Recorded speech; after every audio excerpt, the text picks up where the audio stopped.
in this episode. And the requirement for, we call them catches, right? So deliveries, how many babies you have to catch in each category. So many of this kind you of. said that, and then I immediately thought of like a baseball catcher. And you should, because I always say blue 42 and every time. Omaha. Yeah. In an obtuse world, Mark and Jefe will combine military, law enforcement, and general FUD knowledge to keep you vertical. Welcome to the Live, Laugh, LARP podcast. Hey everybody, what's going on? Thanks for joining us on another edition of the Live, Laugh, LARP podcast. We sure do appreciate each and every single one of you swinging by, because without you guys, this podcast really wouldn't be that big of a thing. How's it going, Jefe? Lifehouse once said, "I'm hanging by a moment," in a beautiful song. We just got done with our 4th of July weekend, which we had an absolute blast, but we did a combined like 24 hours worth of traveling with a 6-month-old. We're gone for a week and traveled with a 6-month-old and a 2.5-year-old. So we got back last night at 7, drove for like 12 hours straight, and here he is. And now I'm captured again to once again do a podcast on a casting couch in the basement against my will. With that being said, by the time you guys are hearing this, here's obviously it's going to be mid-month July, but we want to say a happy Independence Day to you guys. I do not say July 4th. I don't say it because everybody has a July 4th.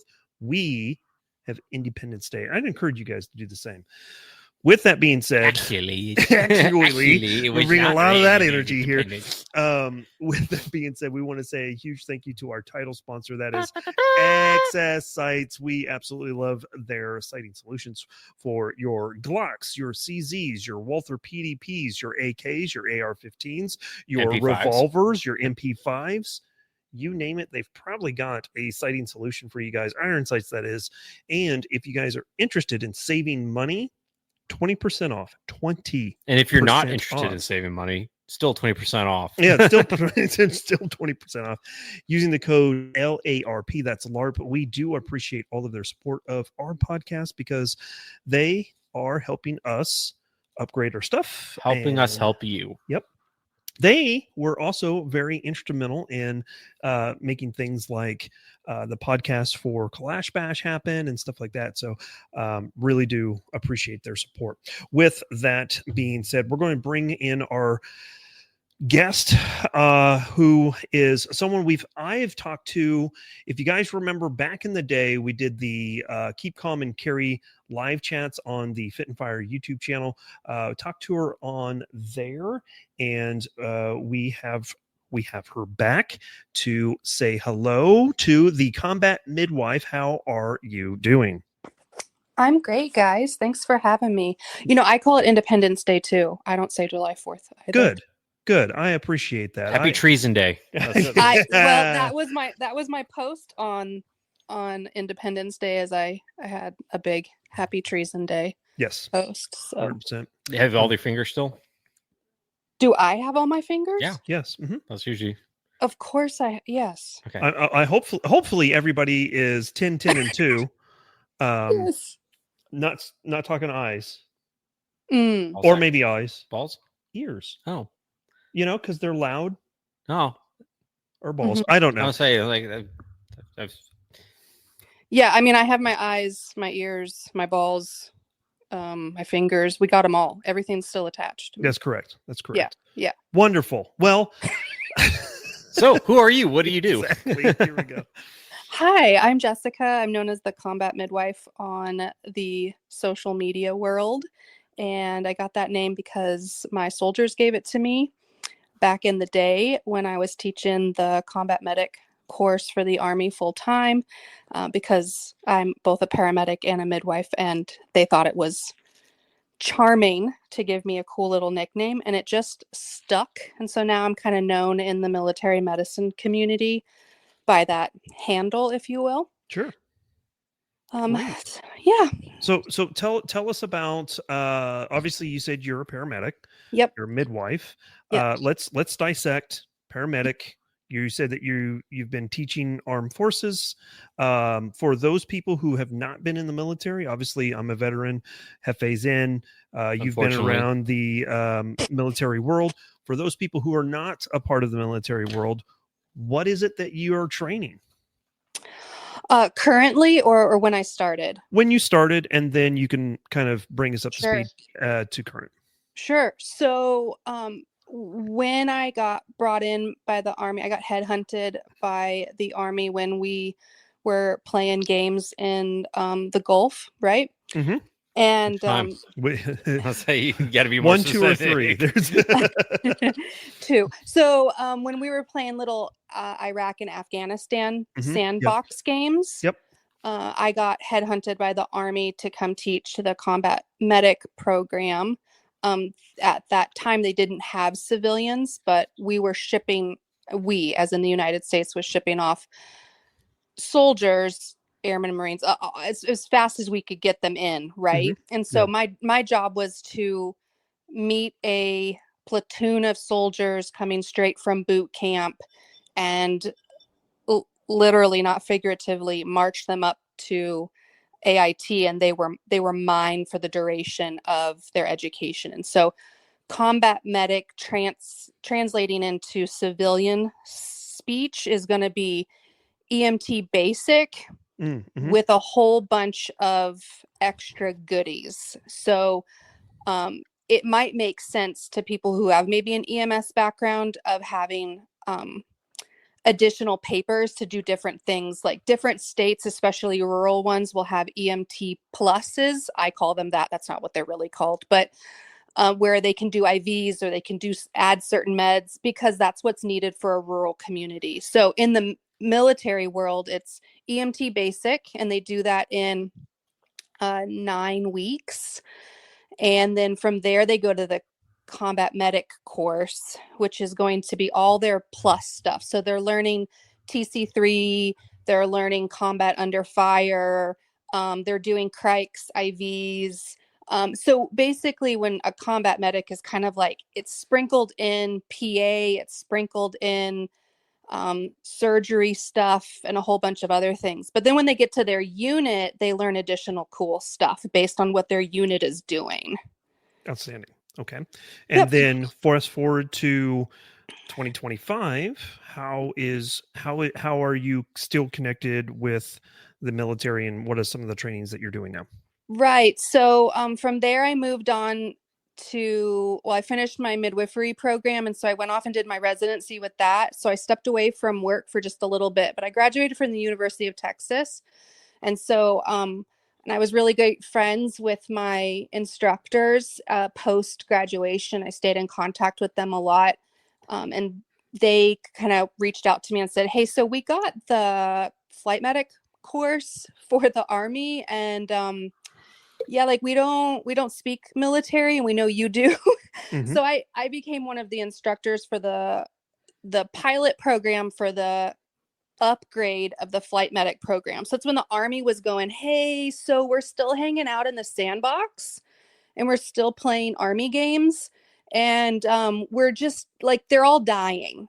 So how could we stop that from happening? Mm-hmm. And so we upgraded the Combat Medic to have an additional identifier, and you could become an F2, so you could become a flight medic. And so that would be equivalent to a flight. It's the same flight medic program that you would take in the civilian world.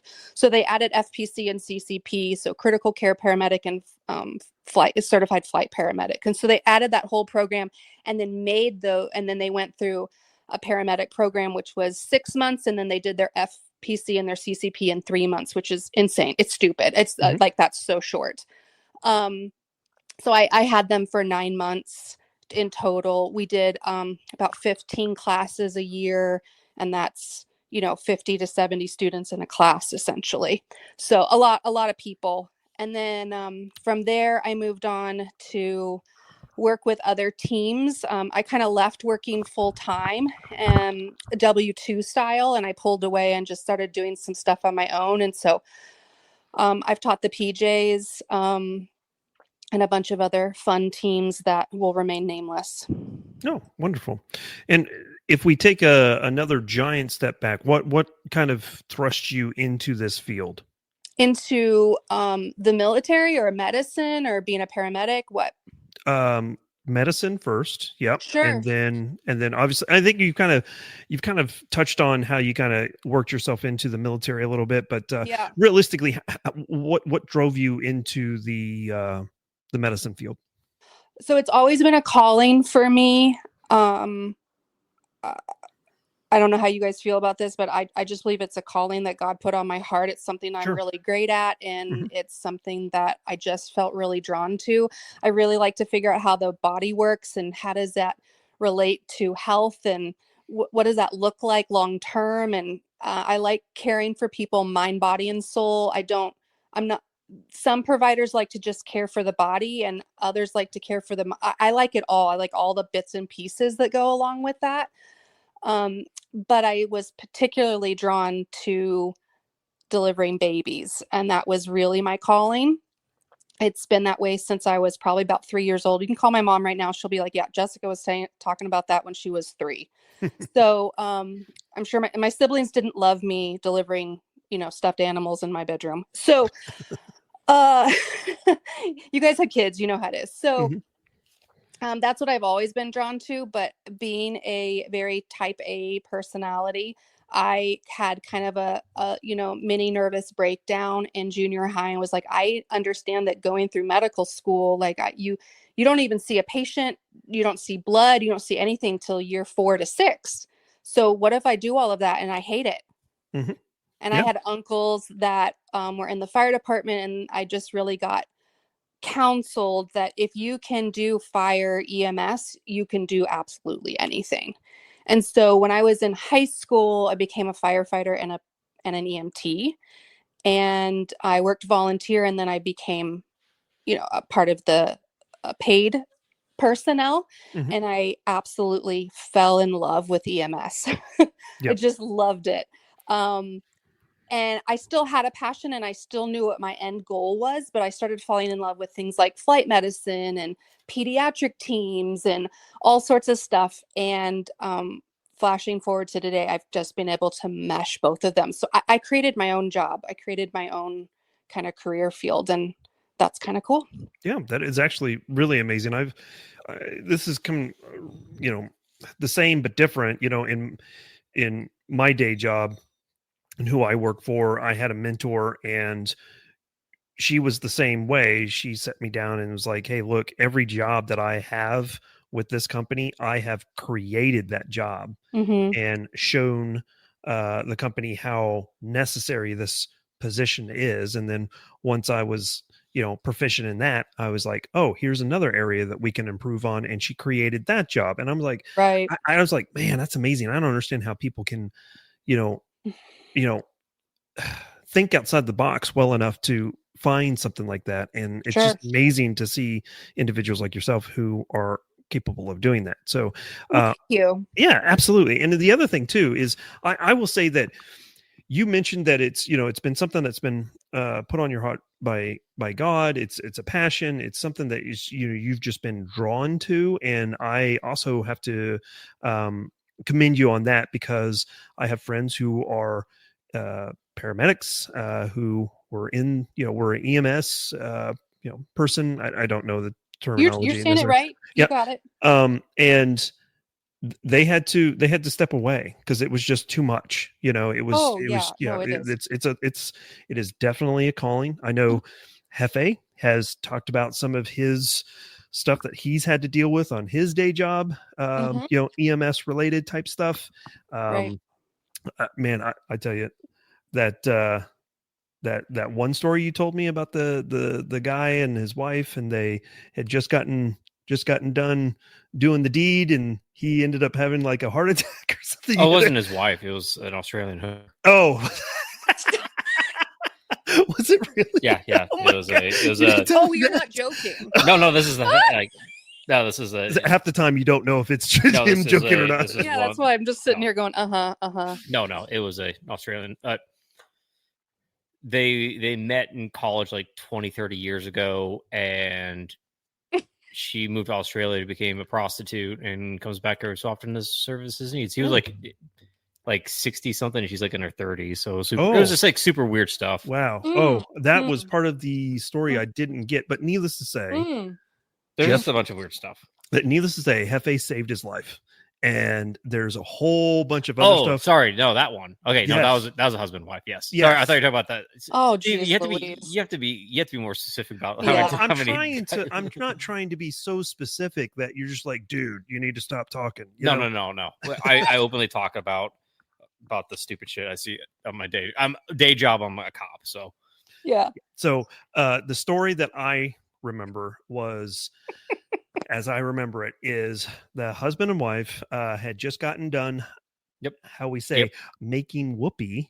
Yeah, they were the elderly couple too. Yeah, I don't know what you're talking about too. Were they like late 60s or 70s? Early 70s, and they both ran a Christian radio station. Oh, good for them. Good for them.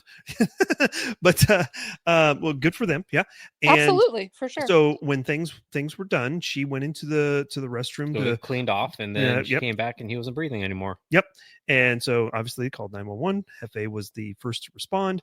He ended up having to drag him onto the floor, and then you had like 2 feet of space to work. We did just compressions until I can never remember what it's called, but a fire showed up with that. Like, if you want to be traumatized with like how like watching stirrups cracked, there's a machine, the Lucas machine. I knew it had a guy's name. The Lucas machine is just fucking terrifying to watch on an old person. Oh, it's gross. It's disgusting. Yeah. Oh, wow. So needless to say, Jefe ended up with splooge on his pants. So that was also another outstanding piece of it, that he just, the way he tells the story from the beginning, I just kind of took his thunder, sure. But the way he tells the story is just hilarious. So. Yeah, stole my thunder. Sorry, I thought you were talking about like. Well, tell us about the Australian hooker thing. We're not here to talk about Australian hookers. We're here to talk about combat midwives. But yes, it was a fantastic story. We get called. It was very similar. They get done doing the deed and calls 911 saying he's not breathing. We get there and they were into a lot of interesting things. It was like a weird, like robot Lord of the Rings fantasy crossover. It really reminded me of like back in the day, like back in the 90s when they had like Power Ranger Star Wars crossover Christmas specials. It was kind of like that in one room, only with like dildos. And yeah, it goes. He told you it goes, but he didn't make it. No, that guy did not. Oh.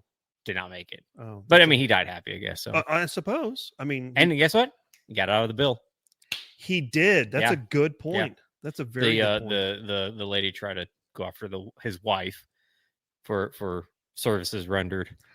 It was fun. Wow, that was a fun phone call. That went sideways real quick. Oh yeah. Wow. Okay. Well, there you go. There you go.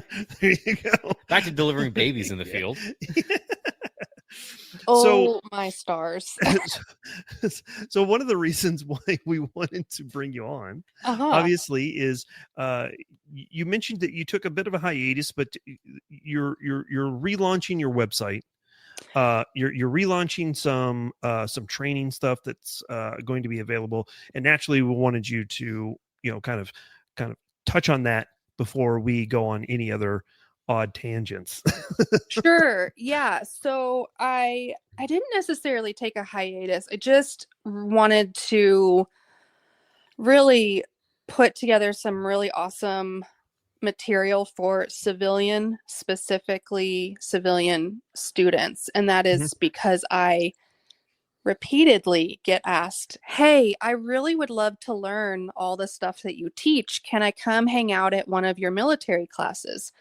No, Karen, I can't have you on base, let alone. Was it actually Karen that called you, or is you're just using that? I'm just using that name. Okay. I can't let somebody off the street just kind of pop into a special forces class, like that doesn't. Wouldn't it be hilarious if her name was actually Jody though? some people out there will understand what I'm saying. If you've been in Yes. the military, you know exactly what I'm saying. But please continue. So what I did is I took the most popular courses in my area of expertise, and I pulled out the, care under fire type stuff and the military ease and some of the other just like not appropriate things for non-licensed providers, civilian only, and I kind of turned it into this 8-hour it's an all-day hands-on course on basically how to take care of women and children in a grid down, shit hits the fan, austere environment. You can't get to the hospital, or you choose to exit the medical system, which is what a lot of people are doing. They're fed up with how the medical system is repeatedly failing us in the United States, and they just don't want to subject themselves or their children to that type of awful care. And so a lot of people are choosing to just stay at home and have babies, do free births, etc. And so I created this really awesome class that basically starts from this is what a menstrual cycle is, all the way to you have a dehydrated 3-month-old. What do you do? Just give it water, right? Do Yeah. not do that. Do not Do do not that. Please do do not. that. Please don't do that. Do not do all caps, bold, italicized, do not give infants water. Okay, thank you. Straight water. Exactly. It's got to be some vodka in there, Okay. Yeah, if you mix it with like It helps with teething. if you mix it with like powdered corn syrup baby formula, it's okay. Oh, that's true. Yeah. I'm gonna put you in the corner, Jefe. That's what he's here for. Yeah, that's just... he's the comic relief. Okay. I'm the bad advice guy. Yeah, that's a whole host of bad advice. Put a tampon on that bullet wound. Oh God, don't get me started on that. Those things don't even take care of periods correctly, so I don't think you should take them in a bullet hole. My wife moved to like the menstrual cups. Yeah, those things are the bomb. And it's just interesting to watch. And then every time she like microwaves to sanitize it, I just like keep on yelling like blood chalice for the blood gods. And she doesn't think it's as funny as I do, but so Jessica, one of the big things about you, and you kind of touched on it there for just a second, is Sure. the concept of having a birth at home, right? Mm-hmm. So obviously for a lot of people this may not be very interesting, but there are still probably some people that are still paying for their child being born at a hospital. Maybe this is yeah. And I know that there is at least one listener who is newly expecting. So congratulations. We have a female listener. We actually do. Yes, it's actually a couple. Yeah. Mm-hmm. I don't want to give their name. Or a couple of people. No, it's a couple of people. No. Well, it technically, yes. It's a God damn it. It's a couple of people. Yes. It's a woman and a man, and they are when they love each other. Yes, exactly. Sometimes they don't have to love each other. Sometimes no, that's true. Actually, that's a lot true. of times these days. Unfortunately, that's why I have a 26-year-old. But talk about the concept of having kids at home. Why? Obviously, we know why. Why is because you mentioned it, healthcare system in the United States is broke. Mm-hmm. Would love to see it fixed, but we've seen a lot of people, and some people might say it's just trendy and it's dangerous and stuff like that. But what are some of the things that you could say to a couple that is interested in pursuing that path, maybe rest their fears a little bit as far as, what happens if there's complications or whatever? What would be some of the advice you would give? Sure. So the United States, out of all of the industrialized countries, the top 10 industrialized countries in the world, the United States ranks last out of the top 10 and ranks 56th worldwide when it comes to infant and mother mortality rates. So that means that there are 9 other industrialized nations that have better outcomes for mom and baby. and 55 other countries. And a lot of those are third world countries that have better outcomes for mom and babies than the United States. And for a tangent real quick, what are some of the concerns? What are the complications? Why are we not number one? So we put a lot of right. So can I finish my tangent and then answer that question? Absolutely. It's going to self answer. Okay. So the World Health Organization, and I know that we don't all necessarily love them, but they, as well as Amnesty International, has very good decade after decade record keeping for worldwide birth outcomes. So I know that we kind of take the World Health Organization with like a grain of salt, especially in the last couple of years. Tangent on that later. But really, they have very great numbers of just outcomes. When we look at the commonalities of the countries that have better outcomes than the United States, the common denominator is midwifery care. Okay. So the medical industrialized complex that we have here in the United States has nothing to do with health and has everything to selling you a treatment plan. So a medication, a surgical procedure, or a medical maybe? a medical device, a vaccine, etc. Right? So, and that commonality there is product equals profit, right? And when we use midwifery care, we're using very low tech with high outcomes.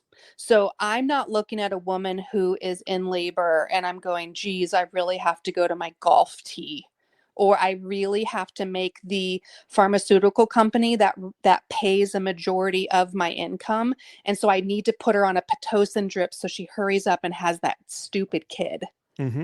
So because midwifery care, and when I personally am referring to midwifery care, I'm referring to out of hospital birth midwives. I'm not referring to nurse midwives, because nurse midwives fall under the same criteria as physicians. So they have to follow the hospital rules. They have to push the things that I just mentioned. Sure.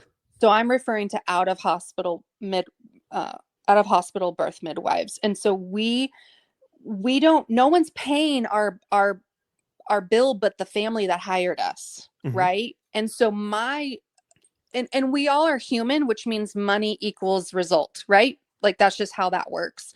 And so for us, I want them to have a really great outcome. I want them to bond with their baby. I want breastfeeding to go really well. I want to not hurry up the delivery, because that's going to cause a hemorrhage, which that's going to cause her to have be more at high risk for postpartum depression and not be able to go back to her normal life and affect the other children she may or may not want to have. This is a bit like it's a trickle down effect. So I think I might have answered your question, but if I didn't, please let me know. Yeah, I think so. I think that gives a holistic or a high level look down at it.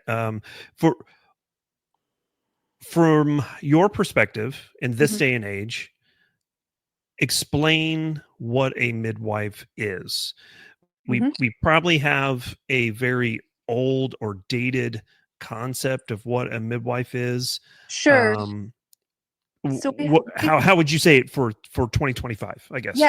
So we have an old, outdated, very poor outlook of what the word midwife is because of the humongous campaign that happened at the end of the 1800s and the very beginning of the 1900s that came straight from the Rockefellers. Oh, tell us about that. Stop right there. Tell us about. Do you have some more? Okay. Yeah, I gotta hear about this. Yeah, so it's a very documented smear campaign. I am not making this up. You could do a Google search right now. Jefe, bring up the Google engine, and you can just type Amy, in. can you put it on the TV for us? Midwife smear campaign or midwife propaganda, and do an image search. And what you're going to see is actual posters that were made like wanted posters, and it all came from because the Rockefellers were were buying medical schools, right, monetarily by pushing their petroleum-based pharmaceuticals, and they were buying the curriculum and then inserting what they wanted the students to learn. And historically, from the beginning of time, you can look at the Bible, you can look at Egyptian wall art, you can look at a whole bunch of things. Historically, midwives have always cared for women during their childbearing years. And in most cultures, they also cared for the dying, so the sick and dying. Mm-hmm. Okay. And so our Western American culture has a very old, outdated look because of that smear campaign that happened in the United States specifically. And it was all because the Rockefellers wanted to take over women's healthcare, because they went, we are losing 50% of the income because 50% of the population is women, and they're all going to see these Italian midwives and these Irish midwives. And because you have to think about what was happening in our country at that time, we were having an influx of immigration. Mm-hmm. And so culturally, you went and saw your culturally based midwife, and the hospitals were losing income. And so they created this really large smear campaign. And then we went from having a humongous number of people being born at home of all races and all socioeconomic backgrounds to hardly any in the 50s and 60s. And I'm specifically speaking about the United States, because in every other country this didn't take place. So Canada, Australia, the UK, midwives are revered. You only see an OBGYN if you or the baby or the pregnancy is sick. Okay. Yeah, so you always see a midwife first. And then if something really bad is happening, that is outside of the midwifery scope or needs assistance, and they do co-care, so both are taking care of them. Totally heard cocaine. I'm sorry. Oh, co-care. Co-care. Yes. Okay. Please don't do cocaine while you're pregnant. No, or really please, no. anytime. Yes. Jefe and I could probably have a million stories about what happens when you do cocaine. So apparently people have a great time on it. Yeah, I mean, they have a great time, but it can end poorly. So anyway, so that kind of is the difference between historically why we have this really bad thought process about midwives. However, what does that mean today? That means that the same thing, just schooling is kind of different now than it was then. So just like physicians historically, if you look at the physician education from the beginning of time, a young boy was chosen in the tribe. You are the smartest, you are the brightest, you are going to learn. You're going to leave your family at a very young age, and you're going to go live with the physician, and you're going to become the next one when he dies. And that's kind of what midwifery was like too. You're the smartest, you're the brightest, you've had the most siblings, you've attended your mom, your aunties, your everybody, right? And now I'm going to pass the torch to you. We don't necessarily or the pike, because they would drill the hole when you sneezed, right? Right. Yeah. Mm-hmm. Uh-huh. So, oh boy. So, today, now we schooling has evolved, right? So there's distance learning programs, there's 100% online, there's brick and mortar, there's mixtures of all of it, and we have different options today. But a midwife is a person, a woman, because I don't believe that there should be male midwives, but that's my personal opinion. Husbands. Well. So midwife is Old English, and it means with woman. It means a woman caring for another woman. We don't speak like that anymore, but the term stayed. So it has nothing to do with her marital status. Sure. Yeah. It's this, your middle Yes. wife. Okay. Back to the corner. So, so anyway, so it just means that it's a woman that's going to care for women during their entire reproductive life. So that means from the onset of menses to the cessation and past that of menopause. So I've taken, I'm helping older ladies regulate their hormones, and I'm helping young teenage girls learn what becoming a woman is. So it's and everything in between. Mm-hmm. And obviously for like, say, nurses, you have a registered nurse. You have, what's the next higher level from that? Is it LPN? Is that So what it is? it goes Actor? CNA, that's the bottom of the Mhm. barrel. Then it goes LPN or you might, California calls it something else. But Of anyway, course they would. right. And They then call it cancer if you get too close to it. you've redeemed yourself, friend. And then it's RN. And then from there, you have nurse practitioner, you can be a nurse midwife, you can be a nurse anesthetist, et cetera, right? Because Right. they did a really great job with their lobbying. Sure. So is there something similar to that in the midwifery World. realm? Yeah. So I wrote a paper for EMS Pro Expo that broke down the different echelons, if you will, of midwifery. So we have traditional midwives, and those are people that have just collected their training along the way, and they choose not to get licensed by the state or by the national board.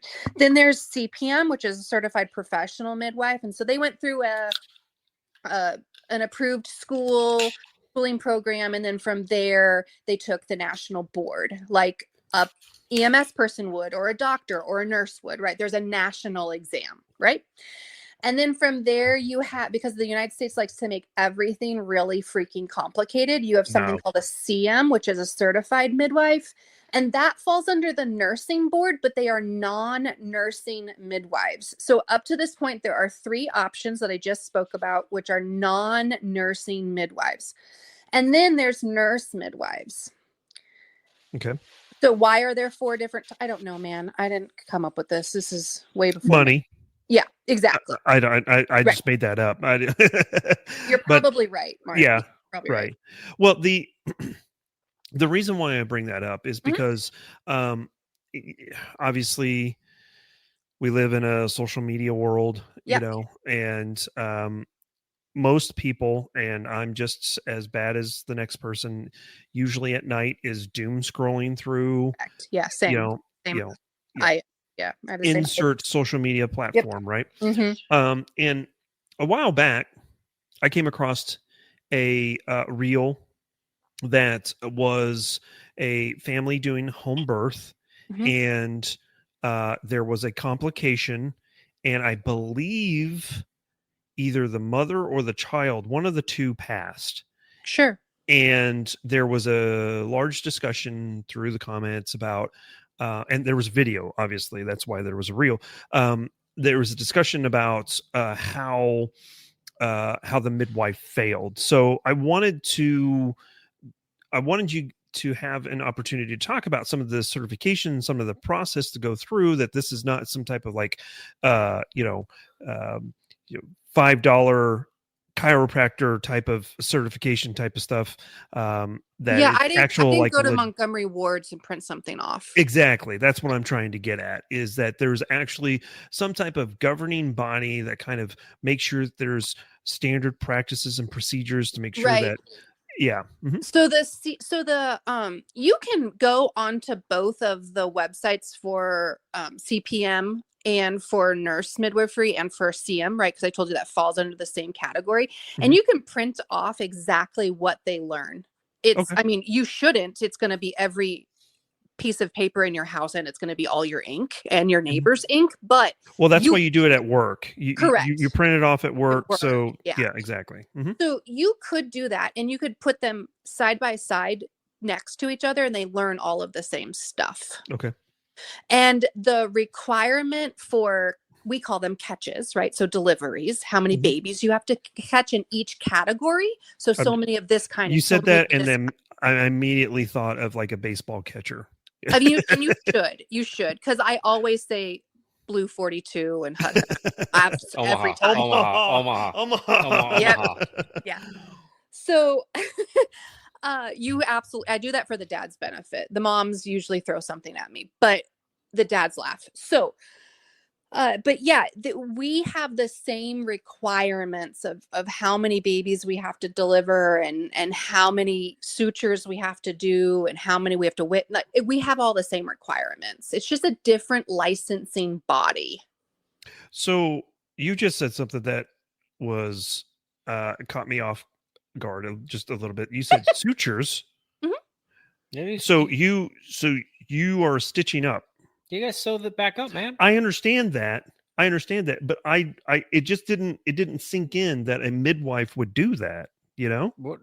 So you're gonna let her bleed out? No, of course not. But I did. Guy. But these are the small little intricacies that a lot of people don't necessarily think about. Right. So I show up to someone's house with, well, they're a bunch of EMS bags because I in the heart of it, I'm always a paramedic.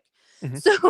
So I have the same like jump bags that an EMS unit is going to have because I am a paramedic through and through. I mean, I make the same jokes. I have dark humor. Like I'm a medic. And I happen to also just be really great on the lovey-dovey and bedside manner, which makes me an amazing paramedic and amazing midwife, right? Because I have the benefits of being and living in both worlds. Yeah. And so I bring bags that have essentially all the same stuff. So, an ambulance is rolling down the street as a mini ER, right? Mm-hmm. Like Mm-hmm. it's just a mini emergency room. And I have anti-hemorrhage medications. I have a BVM for mom and baby. I have stuff to suction out gunk from baby's lungs. I mean, I have all the stuff. You're just probably never going to see it because I hardly ever bring it out. It's set up in a way where you don't know that there's a bunch of emergency stuff in the corner because I want to preserve her birth in a way where it seems homey and cozy and she's in her own element. When we disturb human beings or animals in general in their birthing process, we derail it and then we necessitate interventions. And I want to avoid that at nearly all costs. Okay. And when you go to a person's home for one of these home births, I've seen a lot of stuff that it's like they're in their bathtub or For something. sure. Is that typical or is it? A lot of women love the water because it helps relieve pain. I mean, think about the last time you smashed your hand with a hammer or got it jammed in a trigger or whatever. Like adding hydration in some sort, whether it's heat from a heat pack or ice from an ice pack, definitely relieves a cramp, an ache, a pain of some sort, right? We've all laid on a heating pad because we pulled a muscle in our back. The muscles that are contracting are very large. They connect to your spine and you're contracting an entire organ. So, which used to be the size of your fist and is now the size of a watermelon, right? Mm-hmm. And so being able to relieve the discomfort that comes along with labor is really easy to do by putting somebody in a really nice, cozy, warm hot tub, but appropriate temperature for baby. Got it. Okay. Mm-hmm. Wonderful. Yeah. Don't get in a hot tub to have a baby. Again, do not get in a hot tub.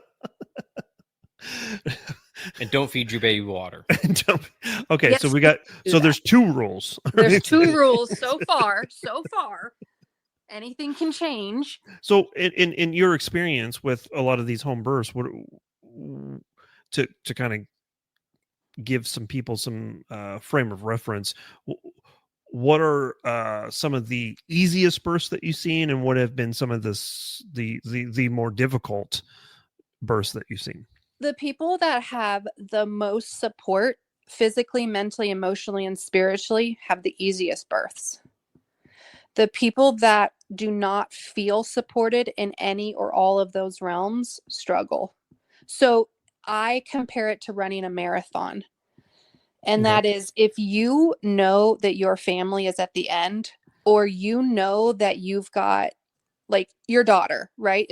I know she's very important to you. If you're running a marathon and she was in a golf cart next to you the whole way going, Dad, I believe in you.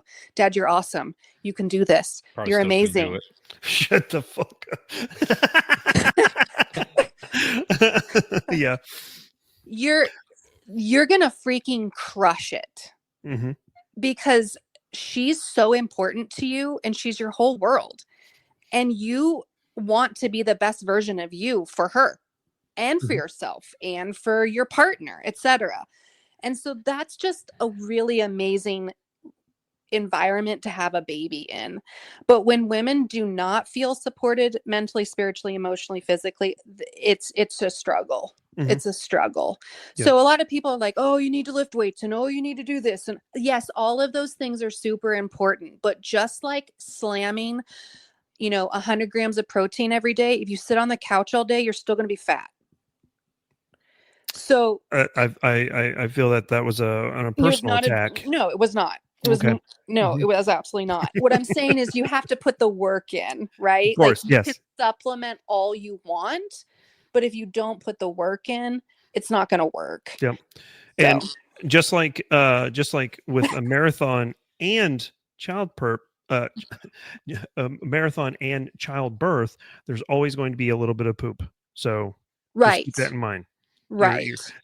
Women are usually going to shit themselves during pregnancy, just like a person running a marathon. So just well, life can be shitty sometimes. Yeah, so, it is 100%. 100%. You just gotta embrace the shit. I'm gonna correct you.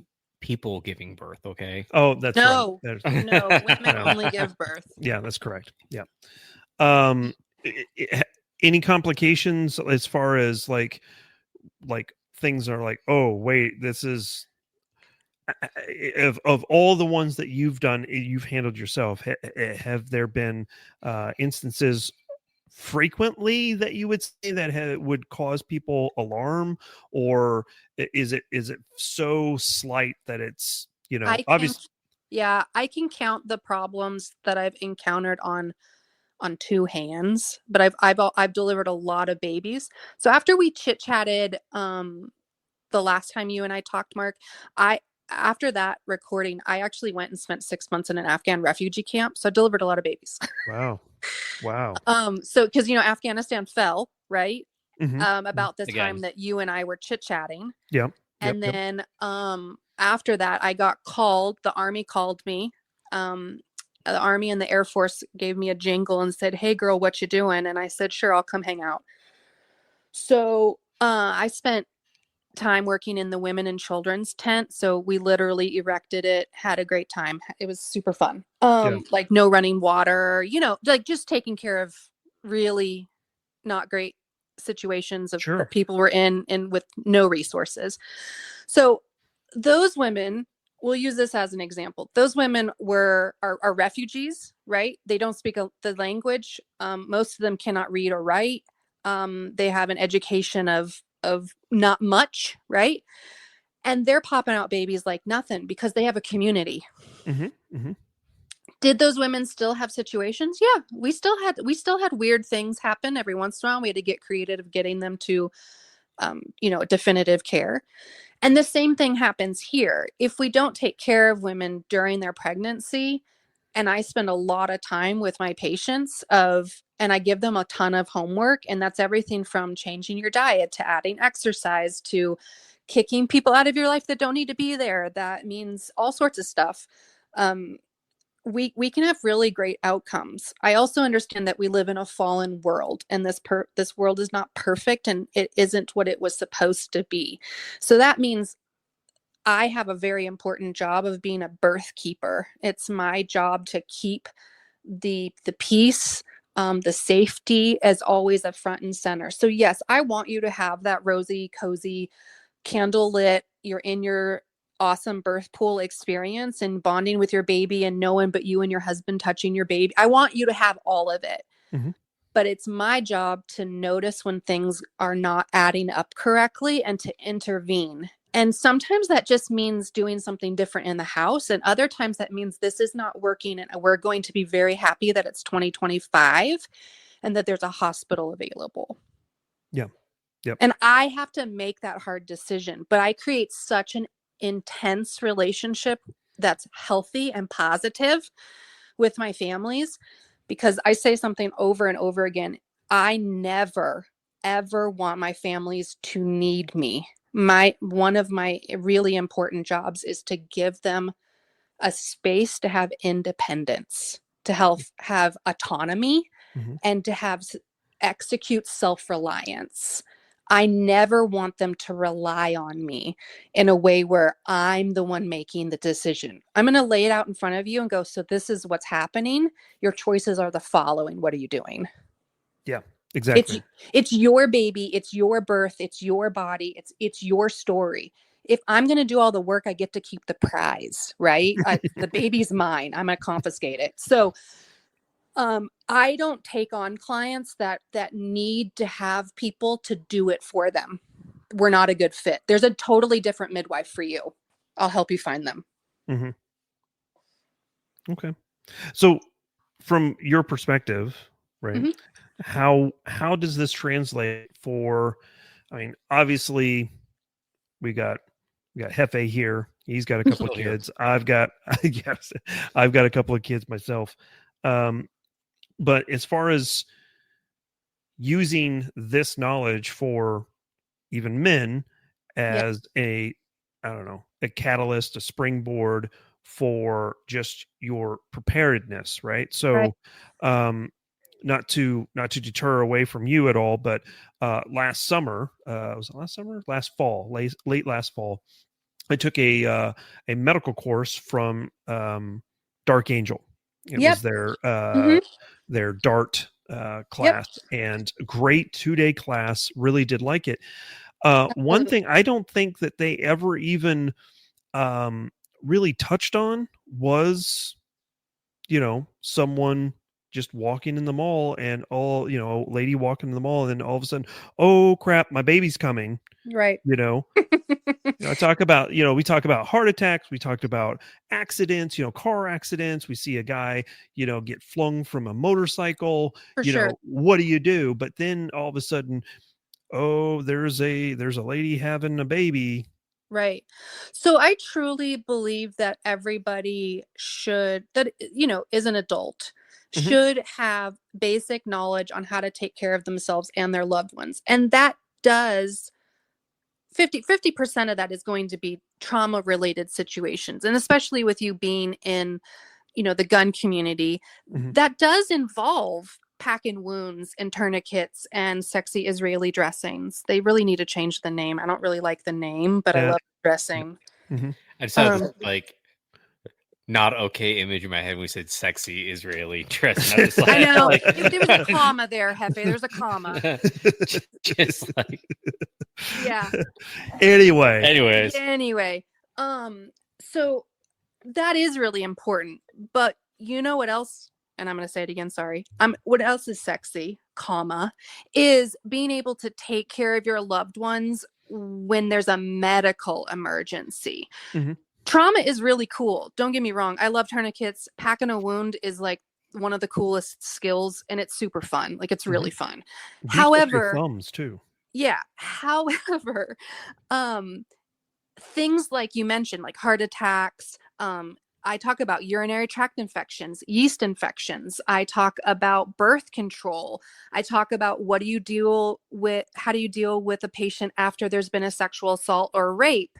I talk about what's normal for teenagers when their menstrual cycle, what's not, how to prevent a pregnancy, all sorts of things in my class, because we can't always guarantee that we're going to be able to get to help. And a bacterial infection of your kidneys, you'll be septic in about 4 to 7 days. That means death. So being able to take care of those situations with some basic products that probably most of us have in our house, that's cool. And I understand that talking about women specific issues, and especially tiny children issues, it's not fun, right? It's not flashy. There's no women in this space, obviously. It doesn't come with a cool cat tourniquet. Like, I understand all of that. But when really bad things happen, you want to be able to take care of those people that are really important to you. I've spent a lot of time being at different expos and workshops and all these big things where I have like a booth and a table. And I have a ton of people go, wow, I never thought about preparing for that. Holy heck. And I've had other people walk by and go, oh, I don't do baby stuff anymore. I got a hysterectomy, or I'm too old, or whatever. And I'm like, do you have neighbors? Do you have a daughter? Do you have a niece? Do you have a friend? Do you live in a community? Do you know a woman? Like, it's not always not. I know no one in this room knows any women. I can tell you that. So it doesn't have anything. Preparedness isn't necessarily always self-centered or self-serving. It should also include correction. It should also include your outside force, right? Like, what about your neighborhood? What about your extended family? And when we think about when really bad things have happened in our country or historically, women and children are always going to be the most vulnerable category. We don't even have to go that far back and think about the Katrina hurricane. Yeah. And there was actually a midwife in the area where she was using a pool raft boat, like the kind of boat that you would stick in a pool, not an actual boat. Right. And she was floating around going to women's homes to help them take care of either they just had a baby, they were in labor, whatever. When we have a huge shift in the barometric pressure, babies drop every time. Really? Yes. So when we have these big natural disasters, an example, I was getting phone call after phone call after phone call with people that were boots on the ground in North Carolina. Hey, Jessica, someone else went into labor. Hey, Jessica, someone else went into labor. And I just couldn't get out there. There was a lot of there was so much debris, I couldn't get to them. Right. And so it was great to have people be able to call me and be like, hey, can you help me with this? My goal with being able to give this education to people is because I won't always be on this planet. And I really, truly believe that it's just important. And God has really laid it on my heart to pass the torch on to other people so they can care for their loved ones and their community and their neighbors. For sure. And I think that most of my friend group, most of the people that I talk to, associate with, the goal is to go out and buy that 40 acres in Wyoming. Yes. And live out on their own. Obviously you're going to have neighbors more than likely, but those neighbors may be a mile, maybe 2 miles away. I've got now 40 acres of my own in Wyoming, but the nearest medical facility is an hour away. Right. And, and some of these things are not glamorous to talk about. Sure. Obviously I don't think that I'll have to, necessarily worry about it personally, but it doesn't necessarily mean that I couldn't stumble upon it driving to town, or, maybe a neighbor, the younger couple that might be in that area run into that same type of situation, and they're just frantic trying to find somebody for help. So having this knowledge base is something that I personally think needs to be injected into a lot of these different medical courses. These medical preparedness courses is kind of like what you're doing, and that's something I do appreciate. Right. And I recognize that not everybody wants to necessarily immerse themselves in that. And so that's why I made my OB kit as well. And so, you can put that in your basement with the rest of your preps and go, okay, it's there. And I know Jessica wrote me out a handout in there that gives me do A, then B, then C, then D. And I know it's there. If I needed something, I could reach for it. And so that's really cool. And the other part about looking at just what's happened historically, if you look at things like World War II, babies were being left on doorsteps, or young children that were not walking and talking were left on doorsteps all the time because they knew that someone else had better provisions than they did.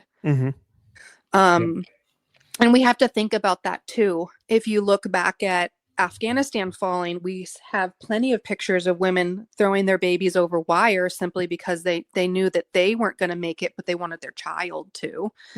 So that's why I extended my course to, there's only a small part on how to deliver a baby. The rest of it is like how to navigate the problems. Like I mentioned, a dehydrated 3-month-old, or, a baby with a fever, or a mom with high blood pressure.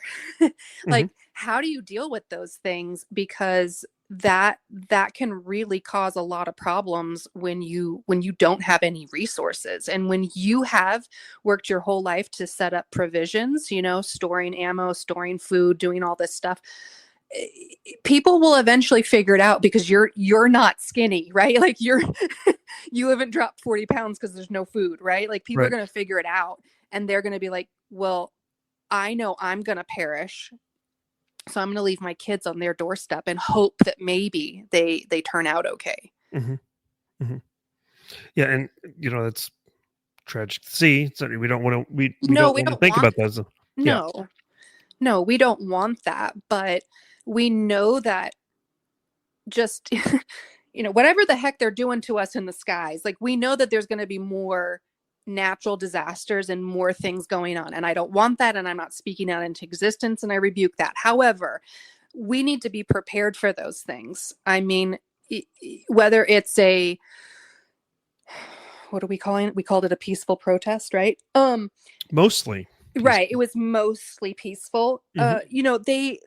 People couldn't get on the highway to get where they needed to go. So what do you do if you can't get your daughter who's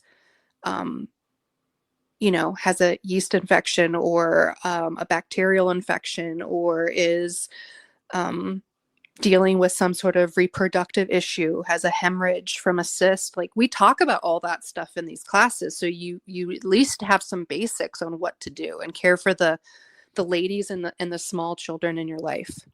Yeah, and again, these things are not the most fun things to talk about, right? No. I understand that there is the cool things that we all love to talk about. Our last podcast, we talked to our buddy Chuck, and he's a longtime law enforcement guy, and he has been training people with pocket pistols and carbines and low light stuff, and that's what people get energized about. But for sure, but what a lot of people don't really think about is, okay, what happens next? And a lot of this medical stuff is extremely important to talk about, and I hope that it starts to energize people a little bit more to go out and start seeking some of this training. Yours is obviously a little, I don't want to say niche. It's not a niche thing, but it's something that most men are probably not going to think about. I mean, let's be honest, right? Most men are not going to think about it. And I'm glad that you're bringing that up, because it is a passion project for me. And that is getting more men involved. As someone who currently trains in the military and has historically done that for years, I'm typically dealing with dudes, right? So it's funny for me when I go into a civilian class, and most of the class is women, and I'm like, where's all the guys? Right. That it's a very have to change and shift as an instructor, and a mindset, and how I interact with them. So it's always kind of a shocker when I walk in and go, oh, okay, it's a hen class today. Okay, cool. Because I'm normally dealing with guys, and when I walk into a classroom and that's the topic of the day, and they know because it's on the syllabus, they're always rolling their eyes and having a fit and sitting cross-legged with their, or sitting with their arms crossed, going, oh, I don't want to do this. And by the end of it, they're going, dude, I didn't know that, and that was so freaking cool, and now I know all this really awesome stuff. And I'm not tooting my own horn here. What I'm saying is, they felt empowered as students, and they went, oh, I had no idea what I didn't know, and now I can actually apply this knowledge. Because I've had guys use sat phones and call me and go, I just delivered a baby today, or I was just able to deal with a mom with a UTI, and she's 6 months pregnant, and I was able to fix it all, and now the interpreter will talk to me. Right? Yeah.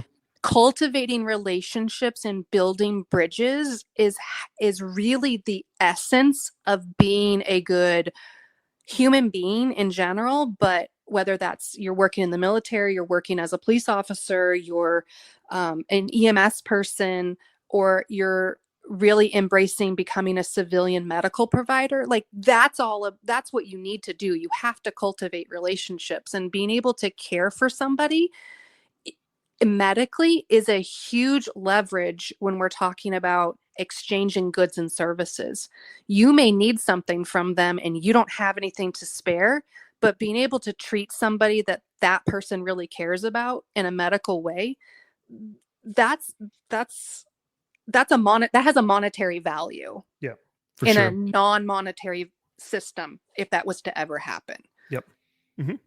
And that's also, again, something that's rarely thought about or looked over, and just kind of to dive into a little bit of, my experiences is that, my daughter, she was born 7 weeks early. And, it's a, I don't know, Tuesday night, I think. And, we were just hanging out, just doing our normal evening routine.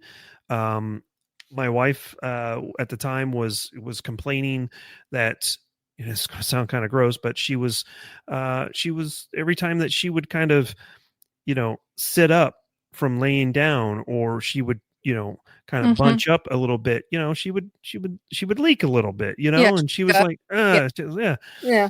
And she was starting to complain about that. Well, she was laying on the couch trying to be comfortable. And she sat up to get ready to head to the bedroom to go to bed. And she's like, yep, there it is. Just there went again, happened again. And I was like, okay, well, wish I could help. I'm sorry, and yeah.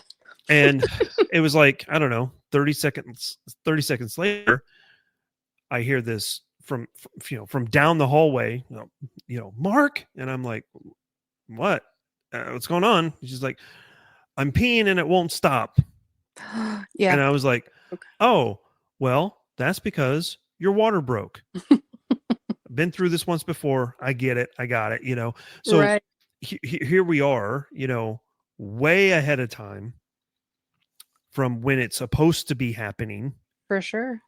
Naturally, people normally have like bags set aside for the trip to the hospital because, everything happens on time like it's supposed to, right? And nothing ever happens when it's not supposed to, and those types of things. And luckily for us, we lived close enough to the hospital. And realistically, this is at the time that I was at Fort Campbell. So it was still about a 25-minute drive to get to Fort Campbell's hospital. Mm-hmm. But because it was so early and because of the situation, we lived not 5 minutes from Clarksville's main hospital, and we could have gone straight there. We didn't know that. We thought we had to go to. Oh, you poor thing. I know, right? And then we get there, and it was they admitted us in, and they're like, oh, well, your baby's breech. We don't have the facilities to handle this, so we're going to send you to Hopkinsville, which is another 40 minutes away. They didn't. They called Clarksville, and Clarksville's like, nope, we're full up. So they sent us to Hopkinsville. Now, had we just gone into Clarksville, they had a room set aside for emergency, and this would have been considered emergency. Right. So we went to Hopkinsville. It all worked out. But the whole point that I'm getting at is here we are, unexpected, wasn't prepared. What are some of the things that you would recommend people to have at the ready for a pregnancy, for a birth, if you're expecting? Right. No, I understand the question. Yeah. Well, first of all, if you're expecting when you're expecting. Correct. What to expect when you're expecting. Right. Worst book to ever read. Please don't read that book. Oh, really? I hate that book. Okay, we'll circle back to that one, but go ahead. So the reason that I came up with the Combat Midwife Emergency OB Kit was exactly this question paired up with a team that was going on I'm using air quotes and then the word humanitarian mission. I'm sure you can read between the lines. So they were going on a specific mission, and they knew they were going to be kind of doing dual jobs. And they said, "Hey, we don't have anything in our aid bags for like women or babies or anything like, and that's kind of your thing. What should we do?" And I went, "I don't know. Let's just dump out your aid bag. Let's see what we got." So I had a few adult root beers with them, and we dumped out the bag, and we kind of decided, no, you don't have, let's put this in there, or let's move this over, or this can do 3 jobs, right? And so I basically came up with an emergency OB kit that does exactly that. So it has everything that you would need, bare minimum. I whittled it down to the least amount of things that you would need, including herbal treatment for, and it's my standard. I use it more than I use Pitocin for treating a postpartum hemorrhage. So it's got everything in there that I actually use at a birth, the bare minimum to get you to take care of an emergency. You didn't expect baby to come this early, or I didn't make it to the hospital, or whatever. My midwife didn't make it, that type of thing. So I have everything in there that you would need. Okay.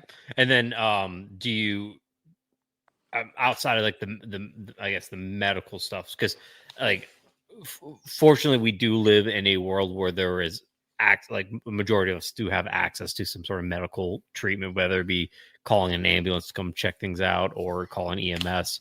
And then you have your kit available. Mm-hmm. Actually, I'm going to take it like another step back. So is your kit designed to be like, I Joe Nobody, my wife is pregnant, I'm going to buy this kit, throw it in my bag, and if the crisis arrives, I can pull it out and succeed? Or is there a little bit more that goes into it? Like, is there training? Is there like a YouTube video that you need? Is there a book you should be reading along with it? So it comes with information in there, and I really do make it that simple of do A, then B, then C, then D. Okay. So if you really are I have a partner that's going to have a baby soon, and I just want to be prepared because I know the world never does things the way it's supposed to. Or if you live in the middle of nowhere and you just want to be prepared in general and you want to add something cool to your preps, that's what this is. So this is the second iteration of that. When I spoke with Mark before a couple of years ago, I had launched it for the very first time, and this is 2.0. So say again. Gen 2. Yeah, it's Gen 2, and it's really because I sent it out to a lot of different people, and I said I need feedback. Like, I need to hear back from you. And there was a couple feedbacks on just like, what about a postpartum hemorrhage? And so I put the herbal concoction that I use for postpartum hemorrhage in there. Good. And a few other things, a few other cool things. Yeah. Cool things. Mm-hmm. You heard it first. How much? Okay, here's my one sexist comment. How much chocolate is in it? There's no chocolate in there because this is the bare minimum. Yeah. This is the bare minimum. It doesn't come with a built-in push gift. Oh, okay. Because that's for those who have no idea. Like, until I had my kids, I didn't know that there was a thing called a push gift. This is the first time I have 2 kids. I don't even know what you're talking about. Apparently you're supposed to buy, like, as the guy, you're supposed to buy your wife a present for pushing out your kid. Okay. So it's what I do. I see. Okay. Both of my kids were born via C-section, so there's no pushing involved. So I mean, there was some pushing, and they decided to cut it out. First of all, Mark, you're wrong. Secondly, about what? It really, it was supposed to. So this kind of turned into the ladies are going to hate me right now because I'm just going to call it out for what it really is. Well, the push gift got commandeered, because what it used to be is, you know how you're supposed to have your engagement ring and then your wedding band, and then you have your anniversary band, and then you get a band that has all the birthstones of your children.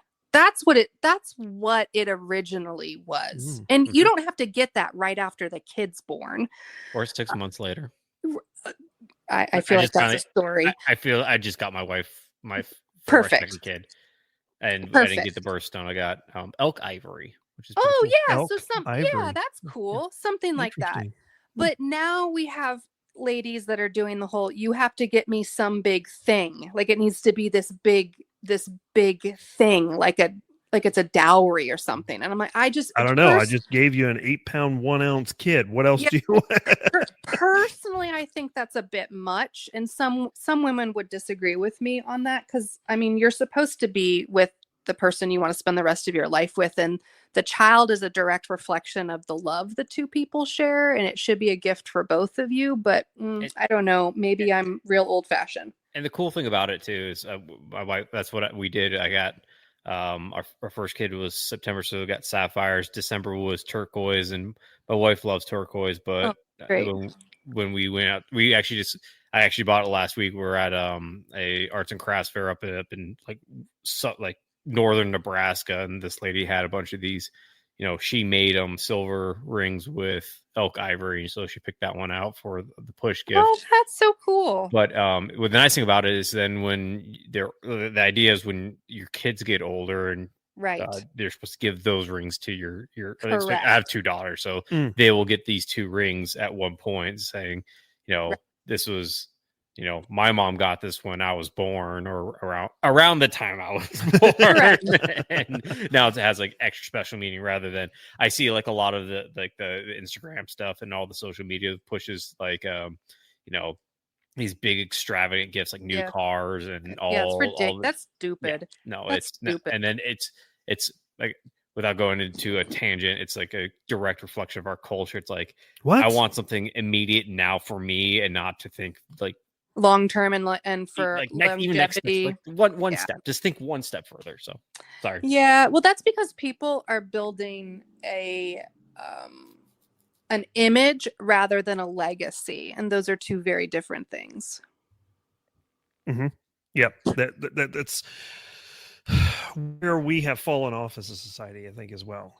Is for sure for a lot of us, not to go on my little tangent here, but for a lot of us, we don't think about legacy. We think about the immediacy. Yeah, exactly. Because we get everything we want immediate. Like if I want, like it's a grave inconvenience. Like I was just looking at ordering a heated lunchbox. I'm going to night shifts again, and I don't really have access to microwave. And God forbid that Amazon didn't have something that was delivered 2 days to my door from like God knows where. Like that's super inconvenient for me because I start tomorrow, and it gets me mad. And now just think about, like that. We are a culture derived from immediacy and that dopamine hit now, and not building legacies and building traditions and building a future. So, right. Yeah. I think we're all. I'm so sorry, Mark. Jeff go ahead. No. Please, thanks, Jeff Bezos. Yeah. Yeah, thanks, Jeff. I think we all suffer from that to a certain extent because it's hard to be in the world and not of the world. I think we all struggle with that. I know I personally do from time to time. I think it's hard to kind of exit the system completely because they have us so entwined with that. So sometimes we have to give ourselves some grace. Yeah, 100%. And this is kind of a somewhat off topic, but it still kind of falls into the same realm. Is earlier today. Mm-hmm. So one of the things that I'm working through in my day job is I have to upload these files. It's like my task in life right now is I have to upload these files to one of our web-based portals, and some of them can take as long as 15 minutes. Some of them can take as long as 2 hours. I'm sitting there watching this taskbar scroll inch by inch across the screen, and that's my life. So, for 10, 15, an hour at a time, I've got time to scroll through social media. And one of the posts that I came across was, there's this cabin and they're offering you the ability to live there for 60 days. Yes, I've seen this. Yes. You've seen this, right? Uh-huh. And you're in this like, it looks like it's like in Scotland or Ireland or something. And, you have a phone, but no internet, and you have a stocked refrigerator, and you're completely separated from the world. You can have one person with you. Could you make it 60 days? And if you do, you could win $2 million. And I'm just thinking to myself, I was like, don't tempt me with a good time. Correct. I do get frustrated, just like what Jefe was saying. I do get frustrated sometimes when I want something right now, I go to order it, and Amazon Prime then tells me it's not going to be here in 2 days. It's going to be here in 3 days. And that just doesn't fit with my schedule. Yeah. And I have this yearning to disconnect from that. So, that's one of the reasons why I went out and bought 40 acres of land in Wyoming that was away from everybody and everything, and very challenging to force myself into a situation in the future to disconnect, and Right. I personally am yearning for that to get away from all of these niceties, Yeah. even still in the middle of nowhere, we're still going to have some amenities, I would say, in comparison to my. No, I want my 2 day, like my sub. I love the 1 day Amazon stuff, and soon we're getting a warehouse, so hopefully that'll happen. Oh yeah, and I love my 15 acres and a cult and being married to my sister, and I want next day shipping. Like I that's what I want in my life. I tell you one thing, man, freaking this is going to be completely off topic, but there is a house like around the corner from you that's like up for sale right now. Yeah, I know. I'm very well aware of whose. And Nan wanted to buy it. Yeah, you should have done it, because now I don't have to drive 15 minutes to be trapped in this basement. You could walk 5 minutes over. But the unfortunately, she's like, I love my house the way it is. I love where we live, and I don't want to change schools, because the kids would have to change to a different school. Okay. Until I think if they're in the school system, they can already go. We'll talk about this later. But I'm just saying, I just the idea, the cool thing about it is, make it 20 acres now, and then I know, man. But with the Amazon place going in, supposedly, I'm wondering if they're going to do like drone delivery.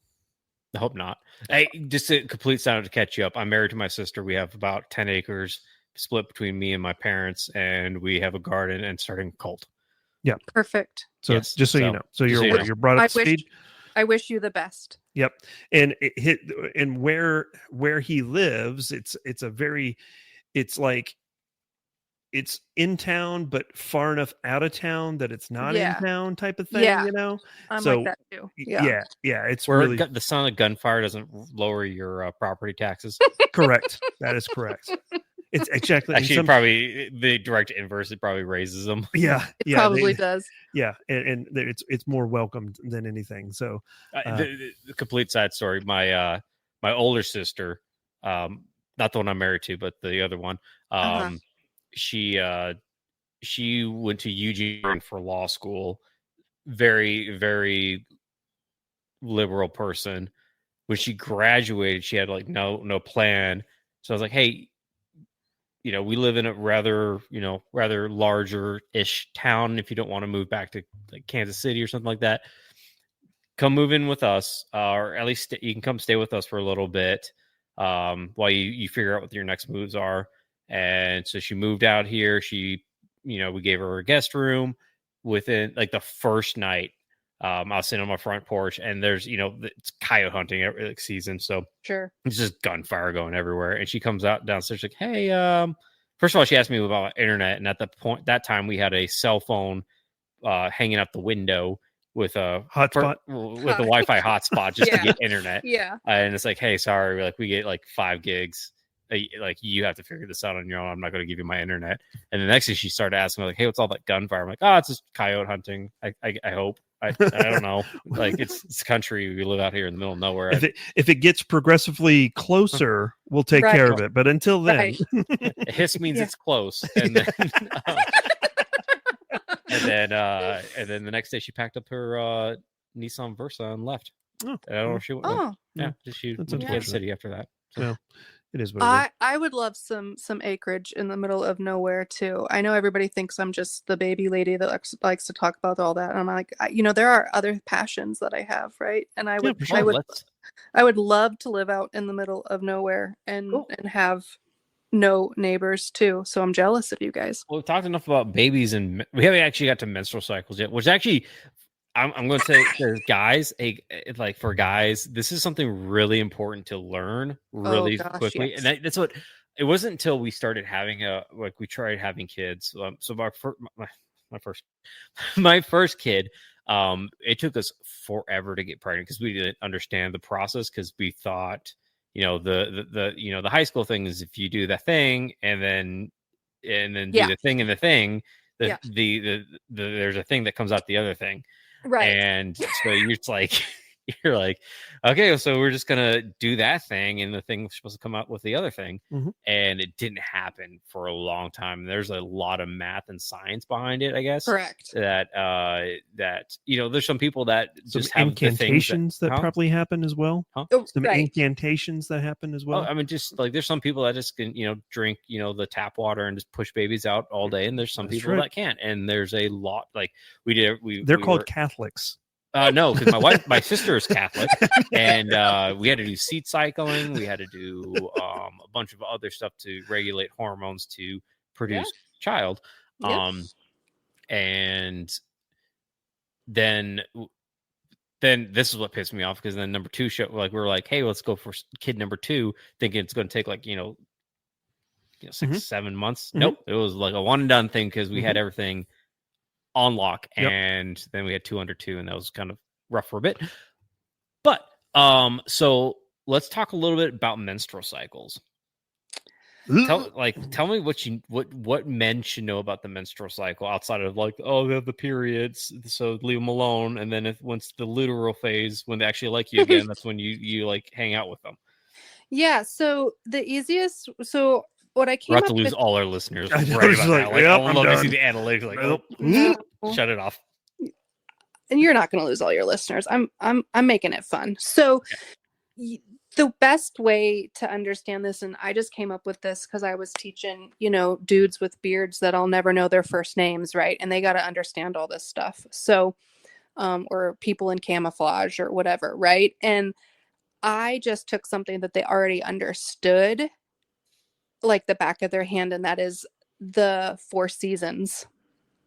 And so you understand that it's going to be cold in the winter, and that people hibernate, and that you pack on a few extra pounds, and you're supposed to do that because historically we lived in a hunter-gatherer world, right? Mm-hmm. Mm-hmm. And we needed to put on those extra pounds because food scarcity was real.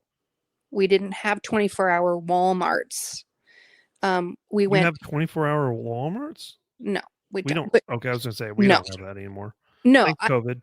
It's really just a picture. It's an image. Mark, I'm just giving an image. Okay. Okay. You didn't have access to grocery stores and refrigerators, right? When there were saber-toothed tigers or whatever you believe in. So, yeah. They're 2,025 years old, but go on. So the purpose, kind of walking through each cycle of the seasons, helps us understand what's going on in the menstrual cycle. And then also understanding that there is a reason for why the hormones are changing and why there is an external response. So emotions, etc. When we are on day 1, that's the first day of bleeding. So the first day of menses. Periods usually last about 26 to 32 days, and it's different for every woman. It should be based off the lunar cycle of the cycle of the moon. If we are actually really in sync and we're very healthy, women should cycle just like the moon. However, we spend way too much time indoors in front of blue light, in front of screens, not eating appropriately. We don't get enough sun. And so since we're not getting enough sun, we're not actually restocking the hormones like the stock boy does in the middle of the night with the canned goods, right? So anyway, we kind of fluctuate through all of the seasons. And if we can kind of understand how the seasons work, we'll understand how the menstrual cycle works. So she's bleeding during the winter phase. She wants to stay at home. She doesn't want to socialize. She's putting on extra weight. That extra weight is water weight. That water weight is there to support her hormones that are fluctuating and changing.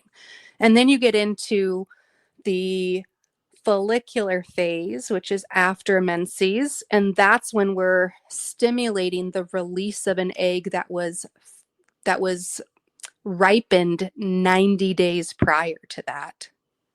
So this cycle has many cycles within it. So just like sperm formation is somewhere between 70 and 90 days. Is it? I didn't know that. I thought it was just kind of hey, we're here. Yeah. Well, yes, it is based off a supply and demand system. However, just like eggs or ovum ripen in ovaries, it takes 90 days to do that. And the maturation, the maturity of the sperm takes 90 days to do. Got it. 70 to 90, depends on what textbook you're reading.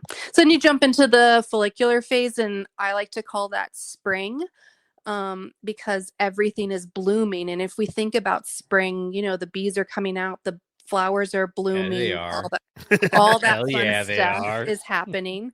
And then summer, we understand just by listening to things like music and understanding historically what happens in summertime, summer flings, and that's ovulation. And everything is bright and beautiful, and everything looks better in a summer sunset. And so that kind of helps understand why women are more drawn to men. She likes you more then. Her hormones are at a peak. There's way more testosterone in her body that's going, hey, you kind of smell good, and I think you're cute, and you put your hat backwards, so let's just go hang out. And then if you think about fall, the cycle of the whole system is slowing down if she didn't conceive during summer. And then we just start the cycle all over again. And if you think about historically women have been very vulnerable historically. And so being able to have those cycles is really an internal protection, a protective mechanism. So she's only fertile about 3 to 6 days out of the month. An egg only lasts 12 to 24 hours. Yeah, and that's what like threw us off too, because it's right. So men are always fertile, and women are mostly infertile during the cycle. My egg is only able to be fertilized during that 12 to 24 hour window. So if you never believed in God up until this point, you should now, because it is an absolute utter miracle for you to be on the planet.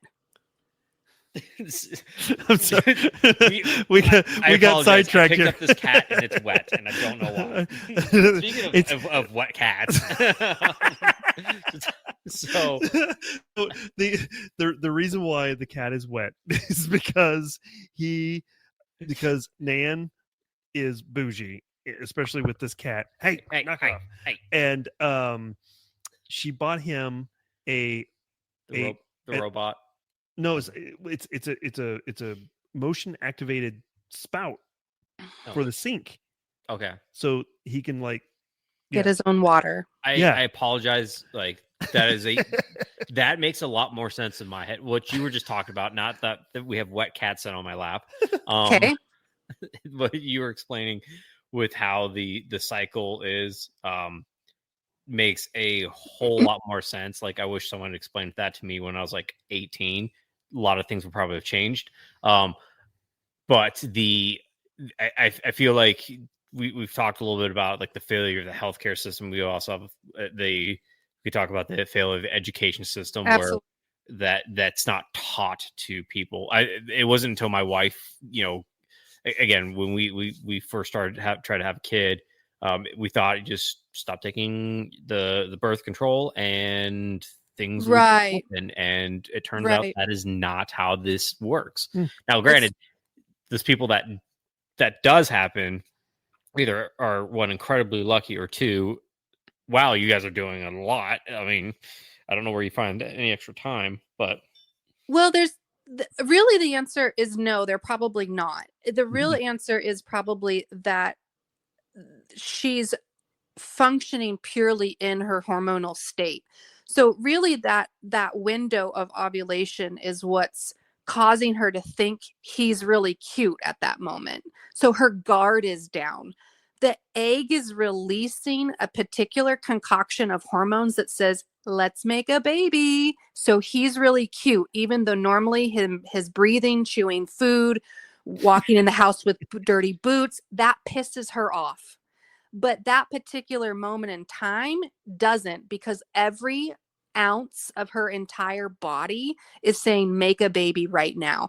You've seen the memes, you've seen the reels on Instagram of girls being really funny about how they are utterly feral during ovulation. It is uncontrollable sometimes. You're like, someone just knock me up. Just get this done, because there's so much hormones pumping through your entire body that you're like, yeah, it's the freaking mailman. Let's just go. Like, I don't care, because it's the egg is dumping hormones. But as soon as that egg dies off, you're like, yeah, it's whatever. Just give me my mail. See you later. Bye. Stop talking to me. Right. Because it's a protection mechanism of picking and choosing who's the best person to be with. Because there's women when they're not using birth control of any hormonal birth control, when they're not on that, they can smell another man's pheromones, and it can tell them exactly who is genetically sound and who is not. Men can smell pheromones on women, but they do not have the capability of identifying genetic compatibility. They don't possess that ability, but women do.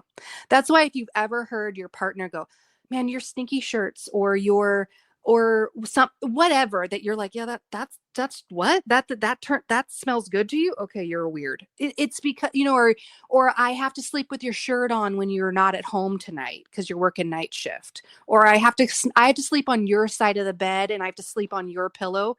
It's because she's connected and bonded to your pheromones, and you guys are genetically like your offspring are going to be beneficial because her body has picked you. Yep. Makes sense. I didn't know it went that deep, but it's really deep, and I'm trying not to make it so nerdy. But it's super deep, and birth control completely changes that. So women don't have the ability, and this is a whole epidemic, not to overuse that word because it's been overused, but it is a real thing. Women will get off birth control and they'll go, I don't even like him. Yeah, that's actually, I've talked with a lot of guys about this too. A lot of my guy friends that are like, hey, I'm thinking about getting married. What's your recommendations? Like, have her be off birth control for like 6 months, like at a minimum. Yeah, like play it safe. Yep. Don't try to have a baby. And if she still wants to marry you after 6 months or so after being off birth control, yeah, fine. And it goes back to what I just said, because she can smell his pheromones and identify if they are genetically compatible for offspring.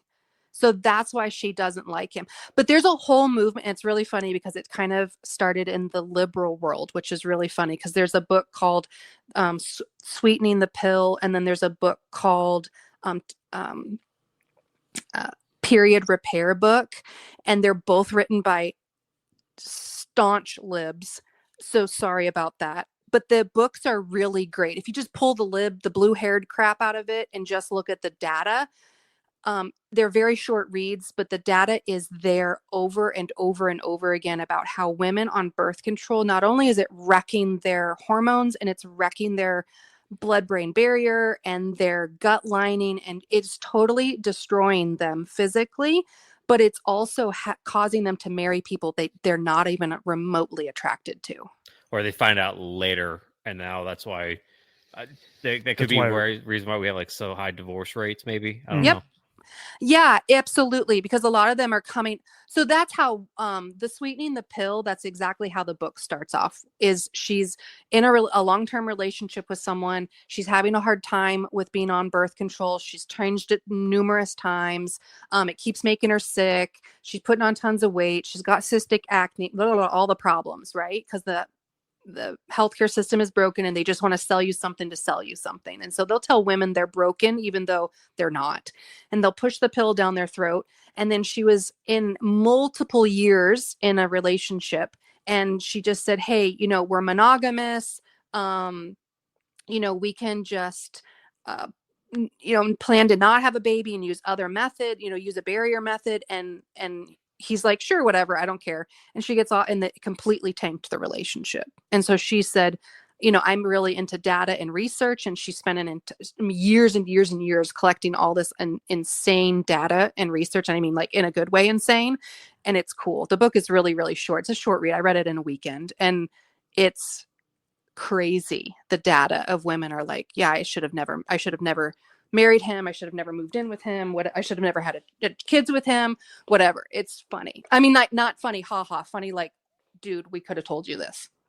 Yeah. And would you say that this is something that could potentially be happening even after a couple have had kids as well? Yeah, because sometimes people will just get off the pill long enough to have a baby and then they get right back on it. Most of the time, your 6-week appointment is really just about re-prescribing you birth control. Mhm. It's not about healthcare. And it's not focused on the mother or the child. And so it's just causing these it's causing, I think that has a huge component to the divorce rate. But we also have to think about the fact that we also have a huge fertility problem. And that has to do with a lot of things. But we're at the lowest birth rate worldwide that we've ever been at. But specifically speaking to America, and I believe it has a lot to do with the fact that there's so much birth control in our water. So it's not filtered out of our public municipal water source. Most medications are not filtered out of our municipal water, but specifically because we're talking about reproductive today, and it's not filtered out. So men and women are drinking estrogen, and it's synthetic estrogen. So it's not even the real estrogen that you and I have in our body. It's synthetic crap. It's garbage. And it's turning the frogs gay. He's not wrong. It is. I'm glad that you get that reference. Yeah. Yeah, he's not wrong. And it's so funny because when I heard him say that, I don't remember what year it was, but I remember when I heard it, and I was in midwifery school, and I went, yeah, no, that's a thing. And I remember saying that to my friends of like, I heard this guy talking about this thing about how high estrogen and atrazine and blah, blah, it'll turn genders in specific species that can do that. And people were looking at me weird. I'm like, did you not take the same class I took? Like, that's how that works. When you're pumping a bunch of estrogen into, we'll talk about men for a second, you're going to have very asexual or effeminate men. It's too much estrogen. They're not supposed to have that. Mm-hmm.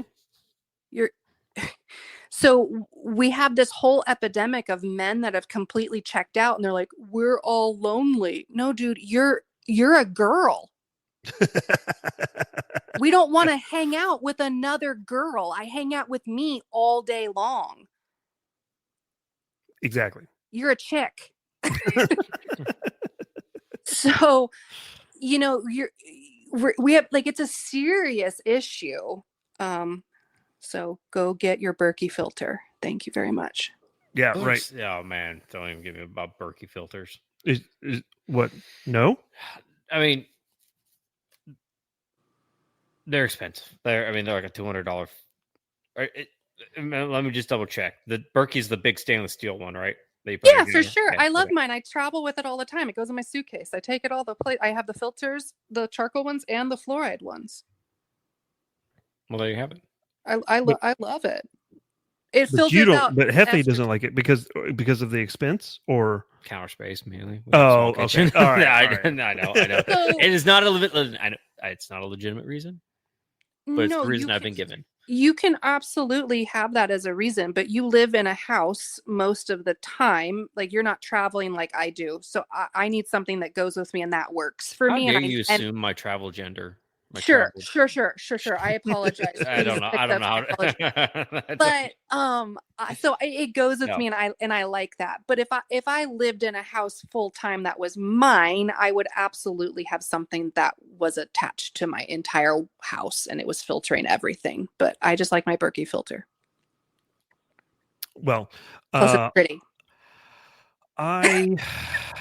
I have to drink either Dasani or Aquafina.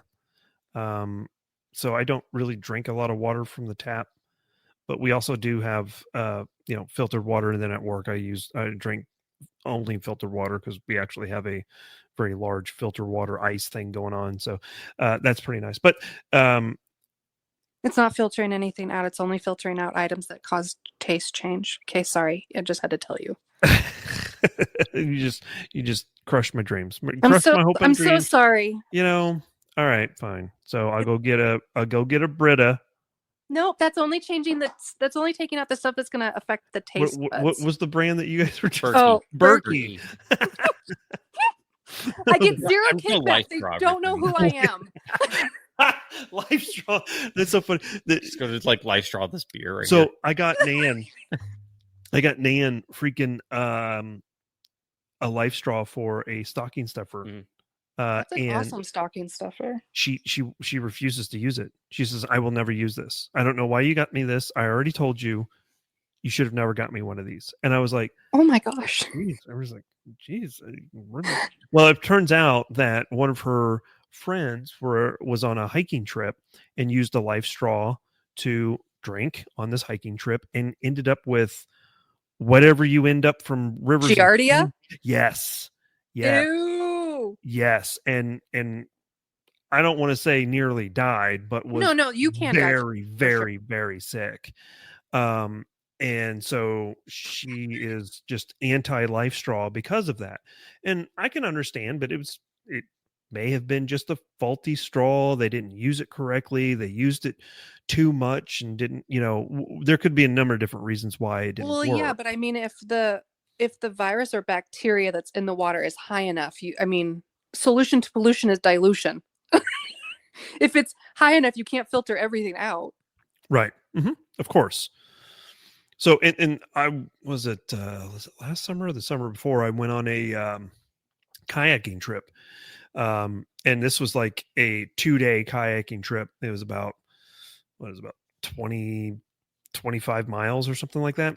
And everybody was taking their bladders and just dumping it into the river and filtering it out. And I'm just like, nope. I'm just going to be dehydrated. I'm not doing that. Yeah, I'm good. I'll take a hard pass. Yeah, but everybody was fine. I'll just die. Yeah, everybody was. Yeah, it's either die of dehydration or die of giardia. I mean, choose your poison here. I'm going to pick dehydration over giardia. But everybody was fine, and they're like, "Oh, you should just get over it. It's perfectly fine. These are very robust filters. They're going to take care of everything. You don't need to worry about it." And I'm like, I don't know, So, but anyway, like everything in life, you have to pick your own risk. Like you choose what is too risky for you. Right. Put chlorine in all my water, so it just kills everything. Hey, I mean, that's an option. You're also shacking up with your sister, so I don't know if we should take advice from you. It's great advice. That's a great point. What are little tablets that the Army issues out to everybody? Oh yeah. Mm-hmm. Is it iodine? No, iodine's for that's that's for radiation. Yeah. Aren't those chlorine tabs? Yeah, they're like small chlorine tablets. Or beer. Just drink beer. Well, historically, that is why everything was fermented, because the water was disgusting. So just do our ancient ancestors and just drink beer. Well, yeah. I mean, not even that. I mean, you go back to, like, I don't want to say medieval times, but you talk like think of King Henry VIII, right? Mhm. So one of the series that I really enjoyed watching was a series on HBO called Tudors, Yep, it's good. right? Which is Yep. King Henry VIII and his 5 wives, right? Well, Yep. if you sit there and watch it, you don't see anybody drinking water. Mm-mm. It's always wine, always Or wine. mead. Right, exactly. And I never figured that out. I could never understand why that was until Yeah. obviously it was. I ended up watching the documentary "How Beer Saved the World." Yep. I've seen that too. Yeah, and so it's along the same principles, that it basically just filters out everything that's impure. Yeah. And then you're just drunk all the time, And the So, alcohol content wasn't the same. So it would be the same as like kombucha. Like their beer and wine didn't have the same alcohol content. It really would be more like kombucha than it okay, would so be our alcohol. stop warping my. Sorry. It's kind of like this. It's the same argument. People say, well, weed doesn't do anything bad for people. And like, I was smoking weed in the 70s and everything turned out okay. And then now we have things with like 98% THC content. Yeah, exactly. Well, the frog's gay. Yeah, well, that and then all of the pesticides that are going to be put in on and stuff. Yeah. Yep. Yeah. And then also the GMOs that are getting put into it because they're basically creating new strands to do this or to do that. So side story on marijuana is like we were heading into Colorado. Yeah. Wonderful. And we were headed to Winter Park to go ski. And along the way, we saw a dispensary, and we're like, let's check this out. I've never seen one. Obviously we don't have it here. So we walked in, kind of looking at things, and I was like, I've smoked before. You know what? It's my birthday weekend. And we're going to high if I want to. Exactly, right? I don't know. No, maybe. I don't know. And we started talking, and the lady was like, well, if you this one here will get you really energized and want to make you like clean the house. And I was like, no, I don't need that. But it got me to thinking, needless to say, I didn't purchase anything. So right. I'm put that out there, right? Mm-hmm. But it got me thinking, why is that going to make me do X? And this one over here is going to make me do Z. Like this one's going to get me energetic. This one's going to calm me down. Right. Well, that's because one has meth in it, one doesn't. We're back to meth. Sorry, Adderall. Sure, which is just legal meth. Yes. Yeah, but it got me to thinking. It was like, obviously they're doing something to change the genetics, I guess, of the different strands, which then is going to cause problems in the future, I would imagine. Well, we already see a ton of issues stemming from it already. So, well, if Joe Rogan will tell you, it's because people are mixing it with alcohol. Yeah, never, ever, ever do that. Yeah, exactly.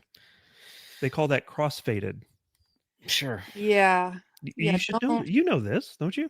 I mean, I don't know these. Like, we don't deal with that as much as we do with like meth.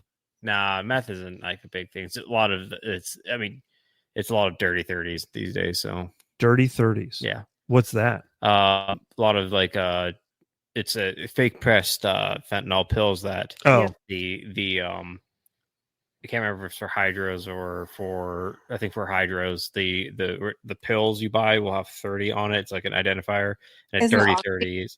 Oxy, thank you. That was Oxy.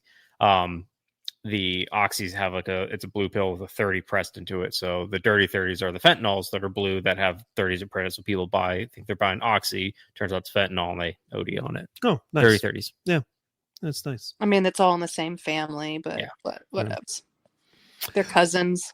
They're dirty cousins. Right. It just goes with the, sister, husband thing that's going on.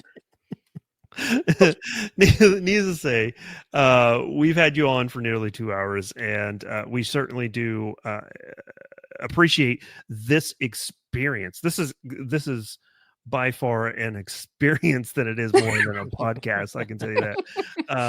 Start going with the Live, Laugh, LARP experience. Yeah, exactly. Right. Who needs the Joe Rogan experience when you can have the Live, Laugh, LARP experience?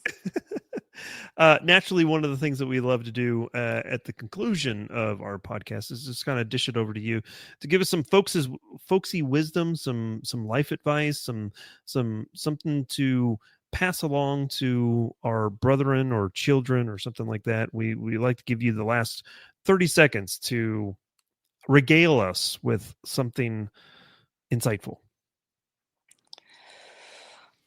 Jeez, this was not in the Sure email. isn't. This That's why was it's not called- in the read ahead. Yeah. We do that on purpose because we want it to be pure. We want to hear pure Jessica from here. Make a difference. Everybody has a specialty. Everybody has a gift, and you were made specifically to shine a brightness in this world with that gift, and just pass that on, because we're only here for so long, and it's really a short ride.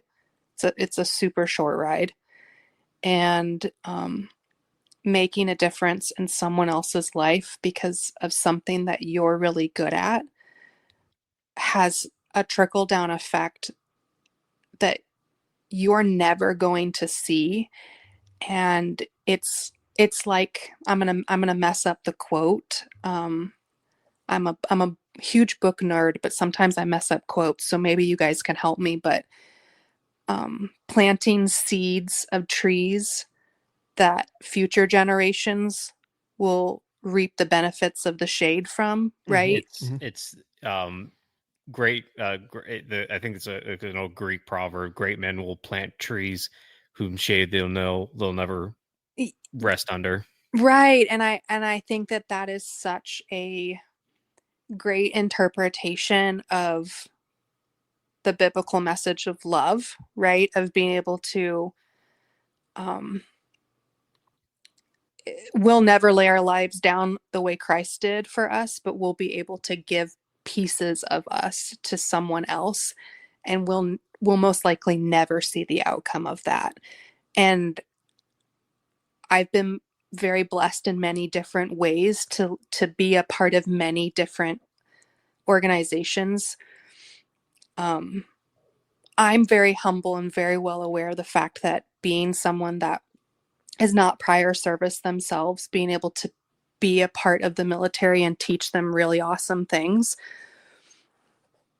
that I only had that experience because of a large amount of people died, right? We went to war, right, and we were a part of something that we should have never been a part of.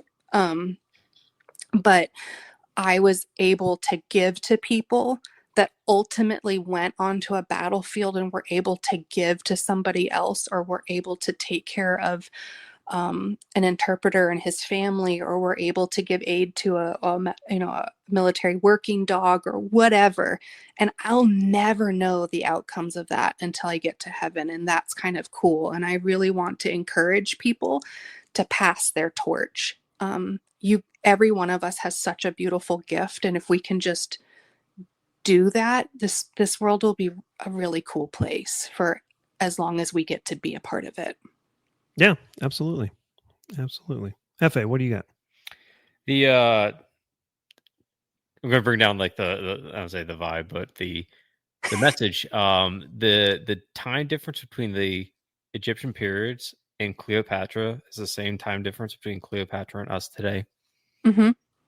That is correct. Isn't that just Yes. kind of like a mind fuck? This the here, Yeah, just like it is. Yeah, like that's how old that those fucking triangles are. Yeah. I'm talking specifically about the one in Memphis, Tennessee, the glass one. No, that's the one I'm No. talking about. The one in Vegas. No, the one in Memphis, Tennessee, where Bass Pro purchased and put a store inside of it. That's the one I'm talking about. Yeah, and I think that kind of just re-emphasizes what I was kind of saying, and that is, this is a really short ride in the big scheme of things. Like, but the Bass Pro shop in Memphis is forever. Yeah, for sure. And for some of us, and not to be not to be morbid about it, but it's shorter for some than it is for others, so Absolutely.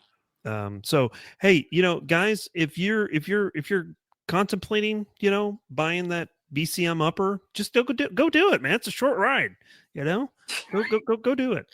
Fun fact, credit card companies can't go after your families for debts that you incurred. So hey, man, load up that credit card. Rack it up, baby. Rack it up. What's worse going to happen? Go out with a bang, and we mean that in all forms. Yep, exactly. Yeah. Which is perfectly in line with the fact that Independence Day was just last weekend. So correct. My thing real quick is month of June obviously is just behind us now, but that's Men's Mental Health Month, right? Everyone forgets it until it's passed. Yeah, exactly. And I've just had 2 friends of mine we just kind of texting back and forth, and things kind of went dark really, really quick. And make sure that you're talking to your friends about this type of stuff, especially it doesn't have to be just June. It can be any time, just check on them, just make sure that they're doing good. Hey, is everything okay? Please don't make jokes about returning your Pistol Academy of Sports because the barrel tastes weird.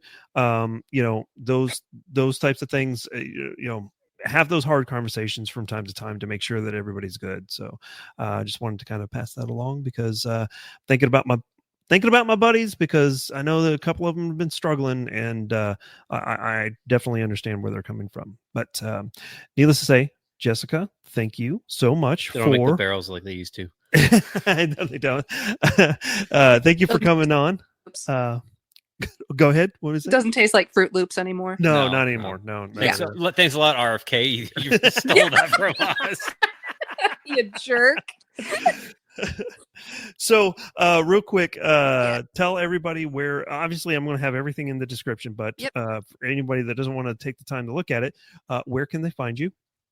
So my website is combatmidwife.com, and all of my socials are there. But if you just type in Combat Midwife, you'll get it on everything from Facebook, Instagram, Twitter. What are we calling it? X now? Because that's gay, but whatever. Telegram, all the things, YouTube. And then I wanted to gift your listeners a discount. So if they use Larp on my website, if they want to purchase a workshop or anything, they'll get a discount by using that code. Outstanding. Dog. Thank you. Thank you for that. That is awesome. Yeah. I want to, like I said, giving is such a huge portion of what I do. And it is a business, and I have to pay my people and manage the business and stuff, but I want to be able to give to people and make it a little bit easier for people to attend. So all my workshops are on the website, and I have a lot of free material too. I've been on a ton of podcasts, and you'll get a lot of really cool mini lessons in there. There's an open source EMS book that I wrote a huge section of, and it's on there. Articles that I did for EMS. There's a ton of free stuff on my website. And then if you just really like to listen to me be really sassy, then hang out with me on social media, because that is true.